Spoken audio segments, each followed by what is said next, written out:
Hello tout le monde, comment ça va? J'espère que vous allez bien. On se retrouve aujourd'hui pour faire un point de marché par rapport à Bitcoin et par rapport aux altcoins. Ce qu'on va voir ensemble justement, c'est ce qu'il en est de Bitcoin, qu'est-ce qui s'est passé hier, qu'est-ce qui explique ce mouvement assez fort des 2 derniers jours même. On a eu la cassure du range, donc je vais vous expliquer tout ça. On va se faire un point aussi un petit peu sur les altcoins. Est-ce qu'on a des opportunités? Est-ce que c'est le moment d'acheter? Est-ce que c'est le moment de vendre?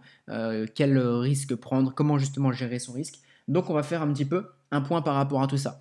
Donc vous avez pu le voir, je pense, hier et avant-hier sur le marché, on a eu quelque chose d'assez fort en termes de mouvement sur Bitcoin, on a eu la cassure du range. Alors le range, c'est quoi pour les personnes qui ne savent pas? C'est quand le prix oscille entre deux bornes. Ici, il oscillait entre 45 200 et 39 600. Donc le prix peut faire le ping-pong sans prendre de direction claire. Si ça pète à la baisse, c'est baissier. Si ça pète à la hausse, c'est haussier. On a eu une cassure très nette ici justement de notre range. Donc les acheteurs ont la main pour le moment sur les vendeurs. Qu'est-ce qui explique ce mouvement? On a eu ce qu'on appelle un short squeeze. Sur le marché, il y a des personnes qui parient à la baisse et donc qui prennent ce qu'on appelle des shorts avec généralement du levier. Donc prendre des shorts et justement avec du levier, ça signifie quoi? Ça signifie avoir un prix de liquidation qui est plus haut. Si votre short il est gagnant, vous avez un take profit qui est plus bas. Vous avez comme un stop loss qui vous est un peu imposé par votre exchange, justement, quand vous prenez du levier. Donc ça crée des prix de liquidation qui sont plus hauts, et le marché se nourrit justement de ces prix de liquidation, et donc il va aller faire de temps en temps des mouvements pour aller chercher les personnes qui ont pris par exemple un short ou à l'inverse à longue, à la baisse, et donc aller chercher ces prix de liquidation pour se nourrir et avoir de la liquidité. Donc c'est ce qu'on a eu justement ici, on a eu ce premier mouvement ici, ce deuxième mouvement, et qui a été vraiment un short squeeze, hein. Je ne vous montre pas les autres charts avec les chiffres pour rester simple au niveau de la vidéo, mais on a bien eu des liquidations de shorters, donc justement c'est ce qu'on a eu ici, un short squeeze. Maintenant, est-ce que ça veut dire que le prix va recracher forcément derrière? Non, on a un momentum au niveau du MACD qui est justement qui est lui haussier, donc on a quelque chose pour le moment qui est plutôt bullish. Est-ce qu'on repart pour le moment en bull market? Est-ce que ça veut dire que c'est gagné? Non, pas du tout. Ici, vous le voyez, on a eu ce niveau qui a été très défendu, donc on a une première résistance ici, au niveau des 48 000, 49 000. On va avoir d'autres résistances ici aussi, ok, jusqu'en gros aux 50 000. Je pense que quand on aura passé les 50 000, psychologiquement déjà, le marché sera beaucoup plus bullish. Et vraiment, ce qu'on veut voir pour une réelle cassure et repartir derrière sur un ATH, etc., ça sera la cassure justement des 53 000. Pourquoi? Parce que ça nous donnera en weekly une structure en W qui viendra invalider la structure qu'on a eu, qui a mis fin justement au gros mouvement de la première partie de 2021. Ok, je vous le montre ici. On a eu un premier W ici, donc c'était la fin de tout le gros mouvement qu'on a eu. Et si on vient casser cette zone ici, on aura notre premier creux du W, notre deuxième creux, et donc ça viendra invalider celui-ci. Pour le moment, on ne l'a pas, donc on ne crie pas non plus victoire, mais quoi qu'il arrive pour le moment, on ne crie pas non plus au crash. On est toujours finalement un petit peu dans une indécision, mais le mouvement reste pris par les acheteurs. Donc ça, c'est assez intéressant. Maintenant, est-ce qu'il faut rentrer ici? Pas forcément. Ok, ça, c'est à vous de voir en fonction de vos conditions, ok? Si vous voulez acheter finalement cette résistance et que vous voulez jouer le break à la hausse, mais ce qui aurait été plus intéressant, c'est d'acheter cette neckline ici, ce W, et là vous auriez eu une entrée professionnelle plutôt que d'acheter ici. Si vous achetez ici, il y a peut-être moyen que ce soit beaucoup plus du FOMO, donc que vous achetez parce que vous voyez que tout est vert, que ça pète partout, etc. C'est pas forcément à ce moment-là qu'il faut acheter, c'est généralement justement là où on se fait un petit peu piéger. Ok? Est-ce que ça veut dire justement que ça va se retourner derrière? Non, pas forcément, même en plus court terme, en 4 heures, en 1 heure, il n'y a pas de gros signaux pour le moment de retournement, donc on risque de consolider un petit peu. Attention aussi au week-end, les institutions ne sont pas là, donc généralement il y a un peu plus de volatilité parfois ou quoi. Donc pour les plus prudents, attendez plutôt le début de semaine si vous le souhaitez. Restez à l'affût, ok, mais n'allez pas justement acheter juste pour acheter. Ne pas trader, c'est aussi trader comme on dit souvent. Ça marche? Donc ça c'était par rapport à Bitcoin. Est-ce qu'il y avait autre chose que je voulais vous dire? Je regarde. Non, pas forcément, donc c'est nickel. Ok, donc on attendra de voir. On peut continuer à pumper. Ok, pour le moment, justement, la psychologie du marché, c'est que les gens ne sont pas forcément en train de crier justement à la hausse de partout. Donc il y a encore un petit peu un sentiment baissier. Les gens ne croient pas forcément trop à ce mouvement-là sur du long terme. Donc on pourrait très bien continuer à monter, à monter, à monter, jusqu'à un petit peu justement changer la psychologie. Quand tout le monde se dit yes, c'est maintenant qu'il faut acheter, bah hop, on retourne et comment dire, on fait perdre pas mal de personnes. Ok, donc ça c'était par rapport à Bitcoin. Maintenant pour les altcoins. Alors vous allez avoir des opportunités qui peuvent se présenter par rapport aux altcoins, mais il ne faut pas acheter tout et n'importe quoi. Moi ce que je vous conseille actuellement, c'est de vous focaliser sur des cryptos qui sont justement dans leur zone de rechargement d'achat. Au niveau des Fibonacci, ici entre les 0,618 et les 0,786. Je prends l'exemple de SXP parce que c'est un cas qui est assez parlant. On a ici sur ce grand mouvement long terme, on va avoir une première zone ici justement, euh, une première zone d'achat, donc une zone de rechargement. Donc ça, c'est des zones qui sont assez intéressantes justement quand vous voulez investir justement dans les cryptos. Et en plus, on voit que sur le second mouvement qui est juste ici, on est là aussi dans cette zone entre les 61,8 et les 78,6, donc zone de rechargement dans zone de rechargement, et on va aller justement chercher des structures haussières comme par exemple des W. Ici, on va avoir un W, on voit qu'on l'a cassé un tout petit peu, on va voir justement ce que ça va donner à la fin de la journée, mais on voit que pour le moment, on la break. Ok, je vais vous mettre ça un peu plus grand. Et donc, c'est ce qu'on va chercher justement. N'allez pas chercher des choses qui ont déjà pété, qui sont déjà très loin de leur neckline au niveau de la structure en W ou quoi que ce soit. Allez chercher plutôt des altcoins qui sont comme ça, parce que c'est là où vous allez pouvoir justement limiter votre risque au cas où et augmenter votre rendement.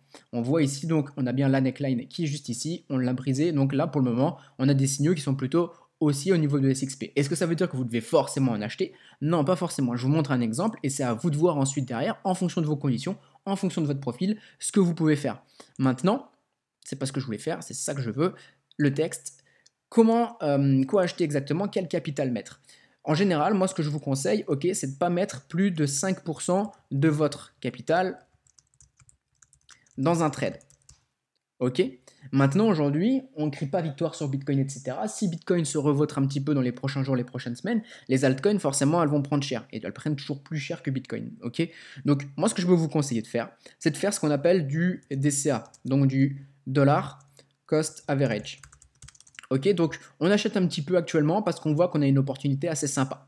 Ok, on voit qu'on a un prix assez sympa pour le moment sur SXP et pourquoi pas mettre que 2,5% de votre capital dans ce trade. Si ça monte, et ben au moins vous montez avec 2,5% de votre capital. Si ça descend, ben au moins vous pourrez peut-être rechercher d'autres structures haussières plus bas pour descendre votre prix d'achat moyen. Ok, si vous voulez être plus prudent, vous pouvez très bien prendre que 2% ou 1%, ça c'est vous qui voyez en fonction de quel est votre capital, comment vous êtes psychologiquement actuellement, ce que vous voulez mettre, etc. Ça c'est vous qui voyez. Mais voilà comment que je vois la chose et comment justement prendre profit. Et ben soit vous tracez vos Fibonacci dans le sens inverse et du coup vous allez avoir vos zones de rechargement.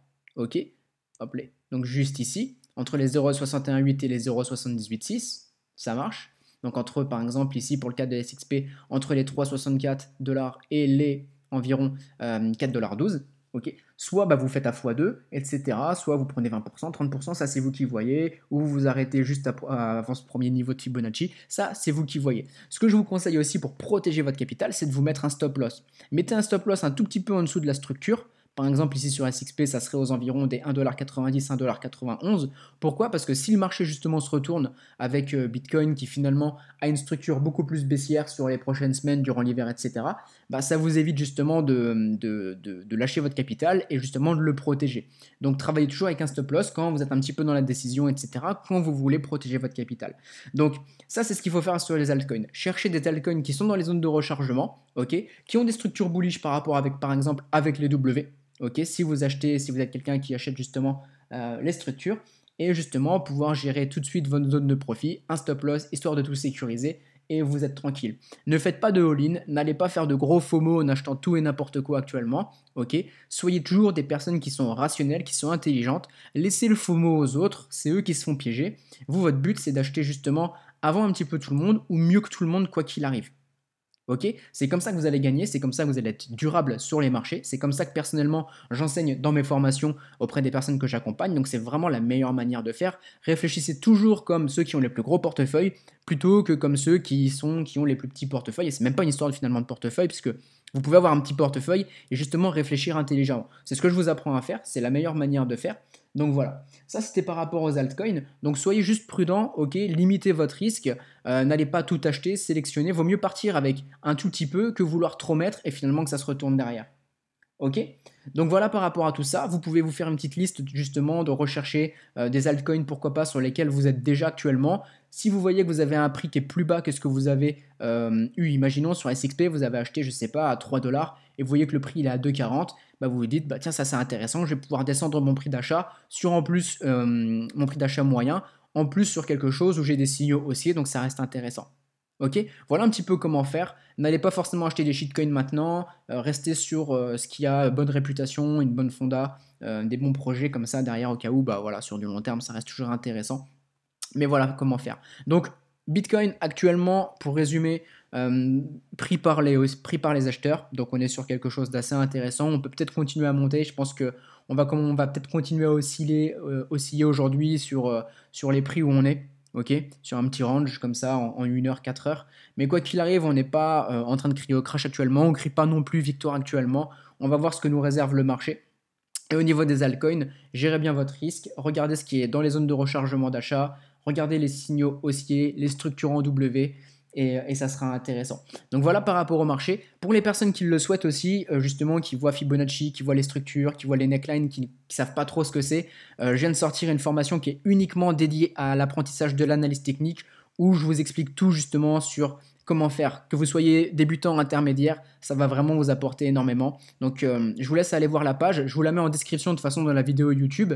Donc c'est une formation que je fais, vous avez plus de 3 heures de vidéo dedans, je vous apprends justement comment acheter, comment vendre, tous les setups que vous pouvez avoir en fonction de votre profil, en fonction de ce que donne justement le marché, pour que ça vous limite votre indécision et que pour derrière vous soyez beaucoup plus autonome dans votre trade et que vous ne soyez pas toujours dépendant de vidéos, que vous ne soyez pas toujours justement en sueur un petit peu dès qu'il se passe quelque chose sur le marché, quand ça pète ou quand ça se crache. Donc je vous remets le lien de toute façon dans la vidéo, c'est une formation où vous avez un accès à vie. Je rajouterai des contenus au fur et à mesure, au fil des semaines, au fil des mois dedans, des modules et tout. Vous y aurez accès aussi gratuitement, donc accès illimité de toute façon à la formation, accès gratuit aux futurs contenus ajoutés, etc. L'accès immédiat, c'est en ligne, c'est des vidéos que j'ai faites moi-même, donc vous pourrez aller checker si ça vous intéresse. On se laisse là, passez un super bon week-end.